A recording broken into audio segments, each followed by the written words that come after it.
అప్పుల బాధలు వెంటాడుతున్నాయా? అయితే 6 జేవిఆర్ వారి జాతిరత్నాలు ధరించండి. హలో అండి, అందరికీ నమస్కారం. నేను మీ కట్ట కార్తీక్. పులివెందుల ఎమ్మెల్యే వైఎస్ జగన్మోహన్ రెడ్డి గారిని డిస్క్వాలిఫై చేయడం కుదరదా?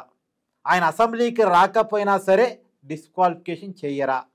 ఆయన జీతం తీసుకోవట్లేదు కాబట్టి డిస్క్వాలిఫికేషన్ చేయటం కుదరదు అని చెప్పేసి వైసీపీ సోషల్ మీడియా వాదిస్తున్న వాదనలో ఉన్న వాస్తవం ఎంత మాట్లాడుకునే ప్రయత్నం చేద్దాం. నాతో ఉన్నారు ప్రముఖ సామాజిక రాజకీయ విశ్లేషకులు కొత్త రవీంద్రబాబు గారు. సార్ నమస్కారం. నమస్తే సార్, మొన్న రఘురామ కృష్ణరాజు గారు assembly deputy speaker and speaker గారు కూడా చెప్పారు, అయ్యన్ పాత్రుడు గారు, అసెంబ్లీకి రాకపోతే ముందుగా జీతాలు ఆఫ్ చేస్తాం, అవసరమైతే డిస్క్వాలిఫికేషన్ చేస్తామని చెప్పారు. అయితే ఖచ్చితంగా డిస్క్వాలిఫికేషన్ పడిద్ది వైసీపీ ఎమ్మెల్యేల మీద అనుకుంటున్న సమయంలో ఇప్పుడు వైసీపీ సోషల్ మీడియా కొత్త అంశాన్ని లేవనెత్తింది.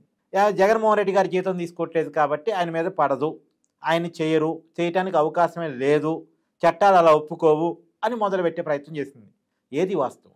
ఆంధ్రప్రదేశ్ రాష్ట్రంలో 2024 ఎలక్షన్లో కూటమి నేతృత్వంలో ప్రభుత్వం అఖండ మెజారిటీతో గెలుపొంది ప్రభుత్వాన్ని ఏర్పరిచిన తర్వాత జగన్ రెడ్డి గారు అండ్ టీం, ఈయన ప్లస్ 10 మంది వైఎస్ఆర్ కాంగ్రెస్ పార్టీ ఎమ్మెల్యేలుగా గెలిచిన వాళ్ళు అసెంబ్లీకి వెళ్ళటం బంద్ చేసి తాడేపల్లి ప్యాలెస్లో స్క్రిప్ట్ ప్రెస్ మీట్ ఒకటి పెడతా ఉన్నారు.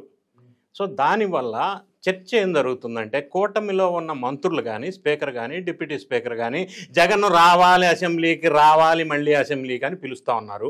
ఎన్ని పిలిచినా నేను రానుగాక రాను, నన్ను ఏం చేస్తారో చేసుకోండి అన్న మాటలు మాట్లాడుతూ ఉన్నారు. సో మీరు ప్రస్తావించినట్టుగా వైఎస్ఆర్ కాంగ్రెస్ పార్టీ శ్రేణులు ఏమంటున్నారంటే, జగన్ రెడ్డి గారు శాలరీ తీసుకోవట్లేదు, ఆయన ఎట్లా డిస్క్వాలిఫై చేస్తారు? స్పీకర్ అయ్యన్న పాత్రుడు గారు దాన్ని కన్ఫర్మ్ చేస్తూ ఈ మధ్య కాలంలో ఎస్, జగన్ రెడ్డి గారు శాలరీ తీసుకోవట్లేదు, మిగతా 10 మంది శాలరీ తీసుకుంటున్నారు, అప్పుడప్పుడు వచ్చి గుట్టు చప్పుడు కాకుండా అటు ఇటు చూసి సంతకం పెట్టి అటెండెన్స్ చేసుకొని వెళ్తున్నారు కొంతమంది అని ప్రస్తావించారు. అయినప్పటికీ ఈ రూల్ ప్రకారంగా డిస్క్వాలిఫై చేయడానికి అవకాశం ఉందా లేదా అనేది సోషల్ మీడియాలో పెద్ద ఎత్తున చక్కర్లు కొడతా ఉన్నాయి చర్చలు. దీన్ని ఒక్కసారి మనం సబ్జెక్ట్ వైజ్ పరిశీలించినట్టయితే, ఏ ఎమ్మెల్యే కానీ ఎంపీ కానీ డిస్క్వాలిఫై చేయాలి అంటే 3 కండిషన్స్ ప్రధానంగా. ఒకటి, రాజ్యాంగంలో ఆర్టికల్ 190 క్లాజ్ 4 ఇదేం చెప్తుందంటే, ఏ ప్రజాప్రతినిధి అయినా continuous 60 days absent without prior permission from the speaker. అదే మన రఘురామ కృష్ణరాజు గారు చెప్పింది అదే కదా, ఇదే క్లాజ్.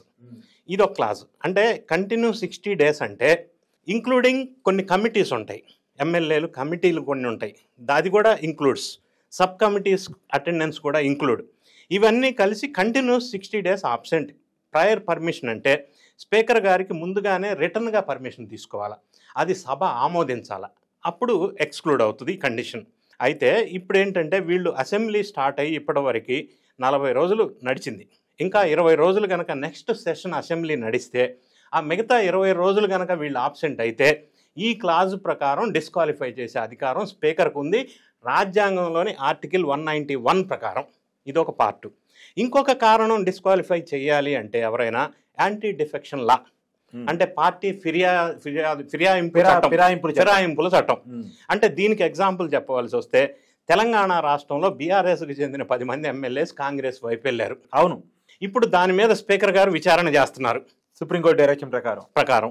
సో ఇది ఈ చట్టం ప్రకారం ఇక్కడ డిస్క్వాలిఫికేషన్ అనే సబ్జెక్ట్ వచ్చింది. మూడో అంశం, డిస్క్వాలిఫై అవ్వాలంటే ఏ కోర్టు అయినా ఏ ప్రజాప్రతినిధినైనా 2 సంవత్సరాలు కన్విక్షన్ విధిస్తే అప్పుడు స్పీకర్ గారు ఆ క్యాండిడేట్ని డిస్క్వాలిఫై చేయొచ్చు. ఇంకోటి కూడా ఉంది సార్, ఎలక్షన్ కమిషన్కి తప్పుడు సమాచారం ఇచ్చి ఎలక్ట్ అయితే ఆ తప్పుడు సమాచారాన్ని కోర్టులో కనుక ప్రూవ్ చేయగలిగితే అప్పుడు కూడా చేయొచ్చు. అయితే ఇప్పుడు ప్రధానంగా ఈ కన్విక్షన్ 2 years అని అన్నా కదా, శిక్ష అనుభవిస్తే కాదు, శిక్ష విధిస్తేనే. అవును. అంటే దీన్ని ఎగ్జాంపుల్గా చెప్పవలసి వస్తే, గాలి జనార్దన్ రెడ్డి, గతంలో రాహుల్ గాంధీ కూడా, రాహుల్ గాంధీకి ఒక కోర్టు 2 సంవత్సరాల శిక్ష ఎప్పుడైతే విధించిందో ఇమ్మీడియట్గా స్పీకర్ గారు డిస్క్వాలిఫై చేశారు. ఇది ప్రధానంగా ప్రస్తావించవలసి వస్తే ఈ నేపథ్యంలో డిస్క్వాలిఫై అవుతారు. ఇప్పుడు గాలి జనార్దన్ రెడ్డి అయ్యే ఉన్నారుగా. ఎస్, అదే రకరకాల సంఘటనలు ఉన్నాయి భారతదేశంలో. సో ఇప్పుడు ప్రస్తుతం చర్చ ఏంటంటే, కొంతమంది శ్రేణులు ఈయన జగన్ రెడ్డి గారు జీతమే తీసుకోవట్లేదు, ఇంకా డిస్క్వాలిఫై ఎట్లా చేస్తారు అంటే, ఇక్కడ లాజిక్ ఏంటంటే, జీతం తీసుకోవటం తీసుకోకపోవటం అనేది సింబాలిక్ రిప్రజెంటేషన్, అంటే అది ఒక సింబాలిక్ మాత్రమే. ఫస్ట్ ఓటర్స్ ఓటేసి ఎమ్మెల్యేలను కానీ ఎంపీలను కానీ ఎందుకు గెలిపిస్తారు, వాళ్ళ సమస్యల్ని అసెంబ్లీలో ప్రస్తావించి పరిష్కారం తీసుకొస్తారు అనేది పర్పస్. ఈ డ్యూటీయే చేయనప్పుడు నో వర్క్ నో పే ఇవ్వాలి కదా. అవును. కానీ వీళ్ళు జీతం తీసుకోవడం, జీతం అంటే ప్రధానంగా ఎమ్మెల్యేస్కి ప్రస్తావిస్తే తెలుగు రాష్ట్రాల్లో జీతం ఎంత వస్తుంది? పర్ మంత్ అలవెన్స్లో కలిపి 5 లక్షలు వస్తుంది, plus protocol plus other allowances ఉంటాయి. సార్ జీతం వస్తుంది, మీరు అన్నట్టు అలవెన్స్లు వస్తాయి, Protocol. PA ఇస్తారు, పిఏకి జీతం ఇస్తారు, Yes. గన్మెన్ ఇస్తారు, గన్మెన్కి జీతం. Other string benefits along with the protocol rules, even though electric ఛార్జీలు, పెట్రోల్ ఛార్జీలు, టెలిఫోన్ అన్నీ ఉంటాయి. సో ఇవన్నీ ఉంటాయి. సో ఇవన్నీ వాళ్ళకి పెద్ద అమౌంట్ కాదు అని నా భావం. వాళ్ళకి అది పెద్ద అమౌంట్ కాదు, తీసుకున్నా తీసుకోకపోయినా doesn't make any difference from this people, MLAs కానీ ఎంపీస్ కానీ. అయితే ప్రధానంగా చర్చ జరుగుతుంది ఏంటంటే ఈ కండిషన్స్ వల్ల జగన్ రెడ్డి గారు గతంలో చాలా సందర్భాల్లో ఎవరు డిస్క్వాలిఫై చేస్తారో చేయండి నన్ను అని కూడా ప్రస్తావించాడు. అంటే ఒక డాగ్ వేసాడు, నన్ను ఎవరు డిస్క్వాలిఫై చేస్తారని. చెయ్యరు అని మనం ఎలా చెప్పగలం? ఇప్పుడు ప్రధానంగా మనం సబ్జెక్ట్లోకి వచ్చినట్టయితే కాన్స్టిట్యూషన్ ఆర్టికల్ ఏం చెప్తుంది, యాక్టివ్ లాస్ ఏం చెప్తున్నాయి, మరి ఇటువంటి పాస్ట్ ఎగ్జాంపుల్స్ భారతదేశంలో మిగతా రాష్ట్రాల్లో ఏమన్నా జరిగిన కేసులు ఉన్నాయా, సుప్రీంకోర్టు జడ్జిమెంట్స్ ఏం చెప్తుంది, పార్లమెంటరీ ప్రొసీజర్ ఏం చెప్తుంది అనే అంశాలను మనం డిస్కస్ చేసే ప్రయత్నం చేద్దాం. సో ఆర్టికల్ 190 క్లాజ్ 4 ప్రకారం కంటిన్యూస్ ఆబ్సెంట్ కింద ఇప్పుడు వీళ్ళు డిస్క్వాలిఫై చేయడానికి అవకాశం ఉంది. శాలరీకి దీనికి సంబంధం లేదు అనేది ఒక ప్రధానమైన అంశం. ఎందుకంటే శాలరీ అనేది వేరే సెక్షన్ కింద వస్తుంది. ఇప్పుడు పార్లమెంటరీ ట్రెడిషన్స్ మనం ఒకసారి చూసినట్టయితే ప్రజాప్రతినిధులుగా ఎన్నుకోబడిన ఎమ్మెల్యే కానీ ఎంపీలు కానీ అసెంబ్లీకి లేదా పార్లమెంట్కి వెళ్ళటం అనేది డ్యూటీ, అది విధి, అది బాధ్యత. తీసుకుంటున్నారా శాలరీ లేదా అనేది డిఫరెంట్, దానికి దీనికి సంబంధం లేదు. మనం ఒకసారి ఆలోచించినట్టయితే రిప్రజెంటేషన్ ఆఫ్ పీపుల్స్ యాక్ట్ 1957 ఇందులో సెక్షన్ 8, 9, 10 ఏం చెప్తున్నాయంటే జీతం తీసుకున్నా తీసుకోకపోయినా ఈ క్లాజ్ ప్రకారం 190 క్లాజ్ 4 ప్రకారంగా ఆబ్సెంట్ అయితే అనర్హత వేటు వేయవచ్చును అని చెప్తుంది. AP legislative assembly rule number 4 and rule number 110 ఏం చెప్తుందంటే హాజరు కాకపోయినా కూడా స్పీకర్ గారు నోటీస్ ఇచ్చి డిస్క్వాలిఫై చేయొచ్చు అని చెప్తుంది. అయితే ఇప్పుడు శాలరీ ప్రస్తావన మనం చేసినప్పుడు శాలరీ అనేది under AP MLAs salaries act 1951 ఇందులో ఏం చెప్తుందంటే కేవలం ఈ శాలరీ ప్రస్తావన చేస్తుంది కాబట్టి డిస్క్వాలిఫికేషన్ అటెండెన్స్ అనేది దీనికి లింక్ లేదు అని చెప్తా ఉంది. మనం భారతదేశంలో మిగతా రాష్ట్రాల్లో ఎగ్జాంపుల్స్ ఒకసారి చూసినట్టయితే 2019, 2024 మధ్యలో అప్పట్లో తమ్మినేని సీతారాం స్పీకర్గా ఉన్నప్పుడు ఎమ్మెల్యేస్గా ఉన్న యనమల రామకృష్ణ లాంటి వాళ్ళకి డిస్క్వాలిఫికేషన్ నోటీస్ ఇచ్చారు. అప్పుడు కొంతమంది సభ్యులు రిజైన్ కూడా చేశారు. సో ఇది ఒక ఎగ్జాంపుల్ గతంలో ఆంధ్ర రాష్ట్రంలో తీసుకుంటే. ఇంకొక ఎగ్జాంపుల్ మనం కర్ణాటక రాష్ట్రంలో తీసుకున్నట్టయితే కర్ణాటకలో 2019లో కాంగ్రెస్ ఎమ్మెల్యేస్ కుమారస్వామి ప్రభుత్వానికి సంబంధించిన హాజరు కాలేదు. అప్పుడు ఏం చేశారంటే వాళ్ళు స్పీకర్ గారు 10 మందిని డిస్క్వాలిఫై చేశారు. అందులో శాలరీ తీసుకుంటున్నారా లేదా అన్న ప్రస్తావన అక్కడ చర్చ రాలేదు. తీసుకున్నా తీసుకోకపోయినా డిస్క్వాలిఫై చేశారు. మహారాష్ట్రలో 2022లో షిండే గారి నేతృత్వంలో ఎమ్మెల్యేస్ సభకు హాజరు కాకపోతే డిస్క్వాలిఫికేషన్ చేశారు. అందులో ఒక అతను జీతం తీసుకోకపోయినా కూడా డిస్క్వాలిఫై చేశారు.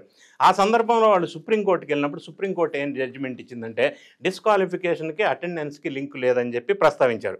ఇటువంటి సంఘటనలు దేశవ్యాప్తంగా గడిచిన 10 సంవత్సరాలు మనం డేటా పరిశీలించినట్టయితే ఇప్పటివరకు పార్లమెంట్లో కానీ వివిధ అసెంబ్లీల్లో కానీ 150 మంది డిస్క్వాలిఫై చేసిన సంఘటనలు ఉన్నాయి. కానీ ఏ ఒక్క సంఘటనలో కూడా జీతం తీసుకోవట్లేదు కాబట్టి డిస్క్వాలిఫై చేయడానికి వీలు లేదా అన్న విషయం రాలా.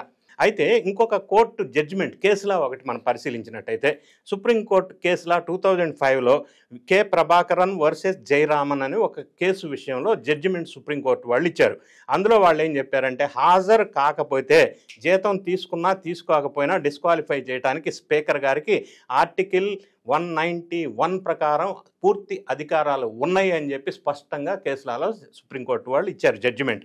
ఈ అన్ని అంశాలను పరిశీలించినప్పుడు జీతం తీసుకోవట్లేదు కదా, నేను తాడేపల్లి ప్యాలెస్లో ప్రెస్ మీట్లు పెట్టుకుంటాను, నన్ను డిస్క్వాలిఫై ఎవరు చేయరు అనేది అవాస్తవం. ఈ సోషల్ మీడియాలో వీళ్ళు చెప్తున్నటువంటి చర్చ కాదు. ఈ చర్చ వస్తుందంటే భయం వస్తుందా? డిస్క్వాలిఫై చేయబోతున్నారని ఒక భయం వాళ్ళు స్టార్ట్ అయినట్టేనా? డిస్క్వాలిఫై చేస్తారా చేయరా అంటే ఇప్పుడు వాళ్ళ వ్యూహం వాళ్ళకుంది. డిస్క్వాలిఫై చేస్తే ఏమన్నా సింపతి వేవ్ వస్తుందా అనేది ఒకటి, వాళ్ళ భయం వాళ్ళకు ఉంది. ఆ భయం ఏంటంటే డిస్క్వాలిఫై చేస్తే మళ్ళీ ఎలక్షన్స్ వస్తే వీళ్ళలో ఎవరు గెలిచే అవకాశం లేదు. ఆ భయంతో ఇప్పుడు 10 మంది ఎమ్మెల్యేస్ ఎలాగైనా సరే సభకి వెళ్ళాలి అని చెప్పి కొంత ప్రెషర్ పెడతా ఉన్నారు. ఇందులో సందర్భంగానే గతంలో జగన్ రెడ్డి గారు మరి ఇటువంటి ఏదన్నా జరిగితే మీరు రిజైన్ చేయాలని ఒక ప్రతిపాదన చేస్తే 10 మంది కూడా రిజెక్ట్ చేశారు, మేము రిజైన్ చేయమని. ఎందుకంటే అది ఇంకా ఎక్కువ రిస్క్ అవుతుంది. ఇందులో కొంతమంది కొత్తగా ఎలక్ట్ అయిన వాళ్ళు ఉన్నారు ఎమ్మెల్యేగా, మరి వాళ్ళ ఆశ తీరనప్పుడు ఇంకా రిజైన్ చేస్తే పర్పస్ ఏం లేదు కదా. సో ఇవన్నీ అంశాలు పరిశీలించినప్పుడు వాళ్ళు శాలరీ తీసుకున్నా తీసుకోకపోయినా కూడా స్పీకర్ గారి విస్తృత అధికారాలు దృష్టిలో పెట్టుకొని వీళ్ళని డిస్క్వాలిఫై చేసే అవకాశం స్పష్టంగా ఉంది ఇంకొక 20 రోజులు అసెంబ్లీకి వెళ్ళకపోతే. అయితే ఇప్పుడు మీ బొట్టోళ్ళు ఇంకొక క్వశ్చన్ కూడా రైజ్ చేస్తున్నారు. గతంలో చంద్రబాబు నాయుడు గారు కూడా అసెంబ్లీకి వెళ్ళలేదు కదా. అవును, అదే చేస్తున్నారు వైసీపీలు పదే పదే. జగన్మోహన్ రెడ్డి చెప్పాడు, ప్రెస్ మీట్ చెప్పాడు కదా, నేను ఆయన డిస్క్వాలిఫై చేయలేదు కదా అని జగన్ రెడ్డి గారు చెప్పారు చంద్రబాబు నాయుడు గారు అసెంబ్లీకి రానప్పుడు. ఆయన ఎవరు చేయడానికి స్పీకర్ చేయాలి అది. ఫిర్బీ ఇందులో ఒక సబ్జెక్ట్ ఉంది. అప్పట్లో జగన్ రెడ్డి గారు పరిపాలించిన కాలంలో అసెంబ్లీ 60 days నడవలా. 60 days అసెంబ్లీయే నడవనప్పుడు సభ్యులు 60 రోజులు హాజరన్న ప్రశ్న ఉత్పన్నం కాదు. అందుకే ఆయన డిస్క్వాలిఫై చేయడానికి అక్కడ స్కోప్ లేదు. ఇంకోటి ఏంటంటే మీరు చెప్పేదేమో టెక్నికల్ సబ్జెక్ట్. ఇంకొక మాట రాజకీయంగా మాట్లాడుకోవాల్సిన విషయం ఏంటంటే చంద్రబాబు నాయుడు గారు అసెంబ్లీకి వచ్చి అవమానించబడి నేను ఇప్పుడు రాలేని పరిస్థితుల్లో నుంచి బయటకు వెళ్ళిపోయారు ఒకటి. ఇంకోటి ఆయన రాకపోయినా సరే పార్టీ ఎమ్మెల్యేని పంపించారు. ఇక్కడ జగన్మోహన్ రెడ్డి గారు అది కాదు కదా, ఆయన రాడు వాళ్ళ పార్టీ వాళ్ళని పంపించడు. అది ఇంకొకటి ఉంది ద్వంద్వ వైఖరి. ఈయన రాడు, పార్టీ వాళ్ళని అసెంబ్లీకి వెళ్ళలేడు, మరి మండలికి మాత్రం అందరూ వెళ్ళాల. ఇది ద్వంద్వ వైఖరి అంటే.